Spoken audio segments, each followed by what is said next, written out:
ઓમ નમો નારાયણ. હું અરુણાબેન પી ગોસ્વામી સુરતથી તમારું સ્વાગત કરું છું અરુસ કિચનમાં. તો આજે આપણે બનાવશું ફણગાવેલી મેથીના પુલાવ. તો એના માટે આપણે આ ફણગાવેલી મેથી લીધી છે 1.5 કપ જેટલી. તો આ હેલ્થ માટે બહુ સારી હોય, તો તમે એને અલગ અલગ રીતે ખાઈ શકો એમ. અને આ કઈ રીતે ફણગાવવી એનો વિડીયો આપણે મૂકેલો જ છે, મગને મેથી કઈ રીતે ફણગાવવા એમ. અને 2 કપ આપણે ભાત લીધા છે બનાવેલા. 1 ટમેટું આ રીતે કાપી લીધું, બી એના કાઢી નાખાશ.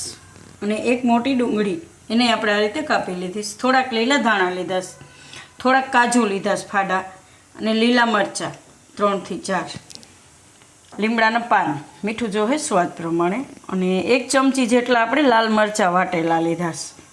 તમે ચીલી ફ્લેક્સ વાપરી શકો, પણ આ આપણે ઘરે બનાવેલું છે આ રીતે. થોડુંક આપણે જીરું લીધું વઘાર માટે, અને લસણ આ રીતે કાપીને લીધું વઘાર માટે. બસ તેલ જોહે તો તેલ આપણે ગરમ જ મૂકી દીધું છે. સોરી. તો તેલ આપણું ગરમ થઈ ગયું છે. એમાં આપણે નાખશું પહેલાં જીરું અને લસણ. તો મેથીમાં આ રીતે લસણનો ફ્લેવર બહુ સારો લાગે.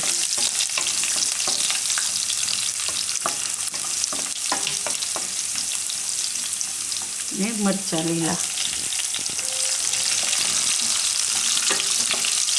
અને કાજુ.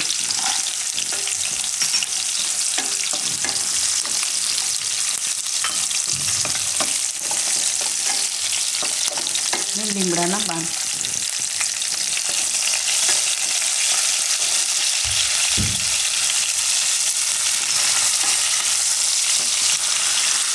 હવે આપણે એમાં નાખીશું ડુંગળી.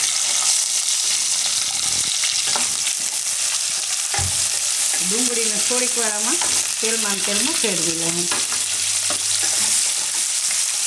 તો ડુંગળી આપણે થોડીક વાર આ રીતે ફેરવી લીધી તેલમાં. હવે આપણે એમાં નાખીશું ટમેટાં.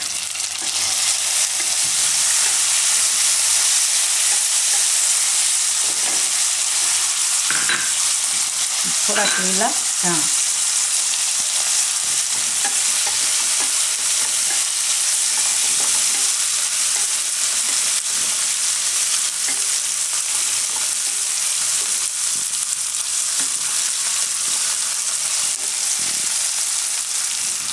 હવે આપણે એમાં મરચાં લાલ પીસેલ એ નાખી દઈએ.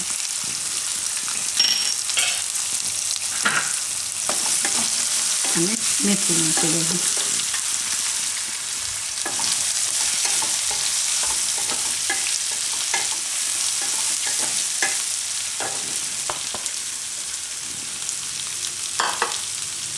હવે મીઠું નાખી દઈએ આપણે સ્વાદ પ્રમાણે.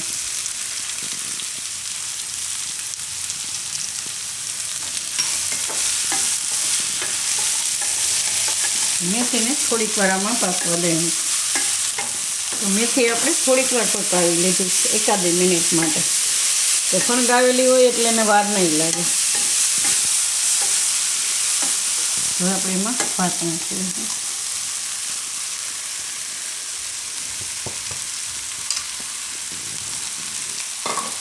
અને મિક્સ કરી દઈએ.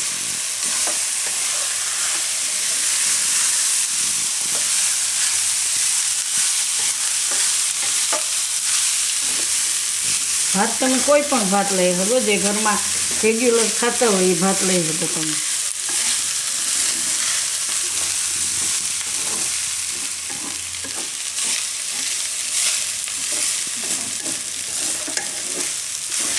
હવે તો બધું મિક્સ કરી લેવાનું.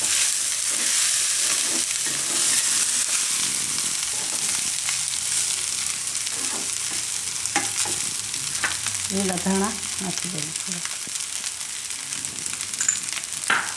ગેસ બંધ કરી દઈએ. મિક્સ કરી દઈએ.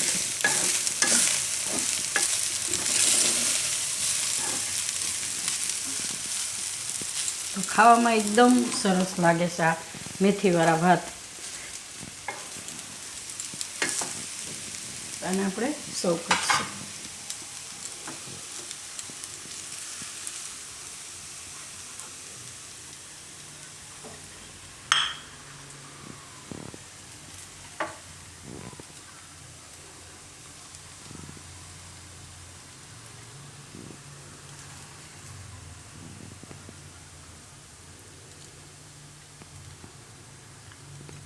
તો તૈયાર છે આપણો ફણગાવેલી મેથીનો પુલાવ. તો જો તમને મારી આ રેસીપી પસંદ આવી હોય તેને લાઈક કરજો, શેર કરજો અને મારી ચેનલને સબસ્ક્રાઈબ કરજો અને બેલ આઇકન દબાવવાનું ના ભૂલતા. કમેન્ટ કરીને કહેજો કે તમને કેવો લાગ્યો આ મેથીનો પુલાવ.